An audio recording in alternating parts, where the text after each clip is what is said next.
Nggak ada orang yang nasabnya sambung kepada Rasulullah, kata orang Khawarij. Jadi ini yang menentang ini ya, kalau kita teliti agak bau-bau Khawarij yang berevolusi menjadi Wahabi.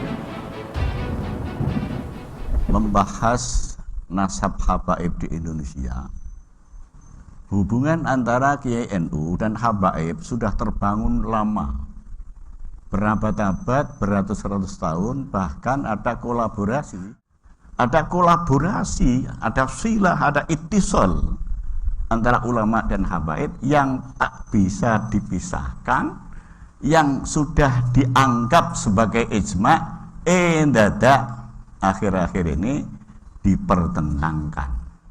Dan dulu kelompok Khawarij itu yang mengingkari nasab Ahmad bin Isa al-Muhajir, bahwa Ahmad bin Isa tidak sambung kepada Rasulullah. Nggak ada orang yang nasabnya sambung kepada Rasulullah, kata orang Khawarij. Jadi ini yang menentang ini ya, kalau kita teliti agak bau-bau Khawarij yang berevolusi menjadi Wahabi, yang menjadi radikal. Terus kita bahas sekarang ya, kalau penelitian itu dipakai untuk mengingkari bahwa Bani Alawi bukan nasab Rasulullah, bukan keturunan Rasulullah, menurut saya terlalu kebanteran lah, terlalu kebablasan lah. Karena apa? Dasar ilmiah itu amrun mukhtalafun fihi. Kita tidak senang kalau pengingkaran terhadap nasab itu nanti merembet kepada meragukan kejujuran ulama. Ini yang harus digarisbawahi, ya. Jadi para ulama dari Bani Alawi itu menjadi panutan ulama NU. Seperti Al-Faqih Al-Muqaddam, dia mengaku bahwa nasab dia sambung kepada Rasulullah. Kemudian dikuatkan oleh ulama besar yang menjadi wali kutub, namanya Abdullah bin Alawi Al-Haddad, yang punya Rotib Al-Haddad. Dia punya guru Umar bin Abdurrahman bin Nagil Al-Attas, punya Rotib Al-Attas. Dua-duanya mengakui bahwa kami adalah keturunan Rasulullah. Nah, pengakuan itu dibenarkan oleh ulama al-faqih al-muhaddis, ahli faqih ahli hadis Ibnu Hajar al-Haytami. Kitab Tuhfah yang menjadi rujukan kaum Syafi'i.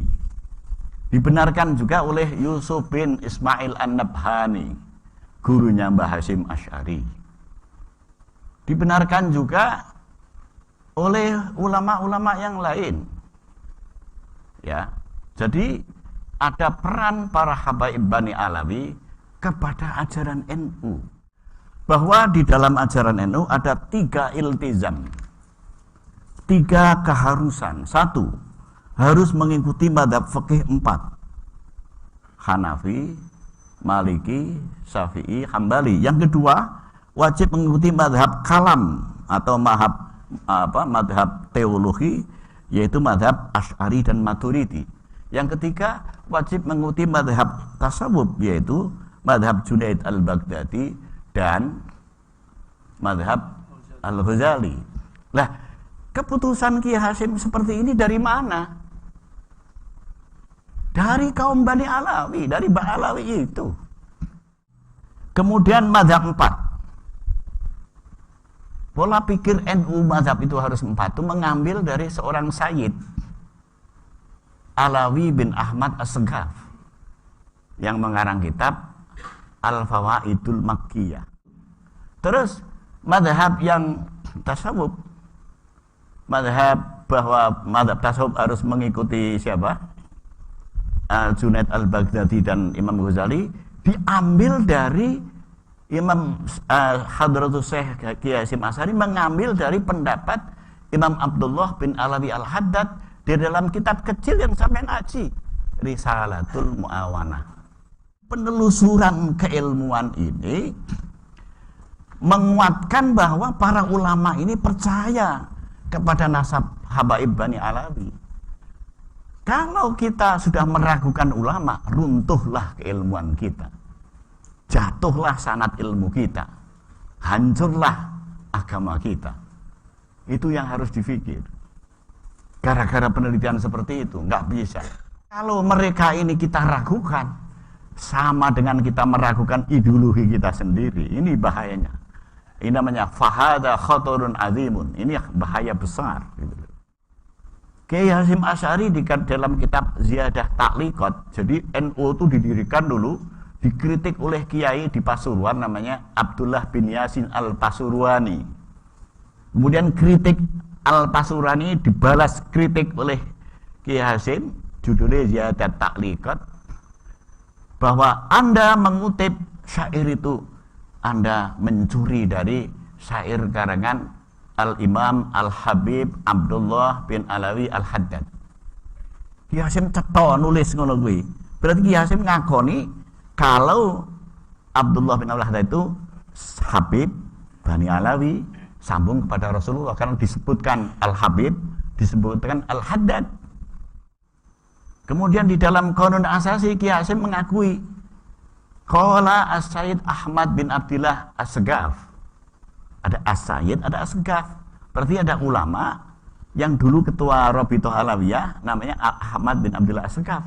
Diakui oleh Kiai Hasyim.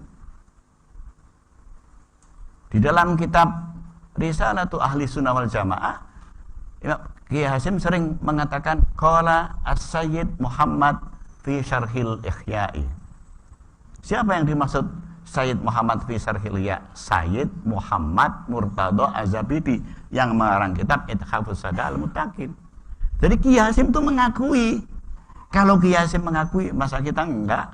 Masa kita ragu-ragu? Jadi wa yahrumu at-tashkiku fil ulama'i. Tidak boleh menciptakan keraguan terhadap ulama. Ya, bahaya ini. Bisa meruntuhkan ideologi, bisa meruntuhkan akidah.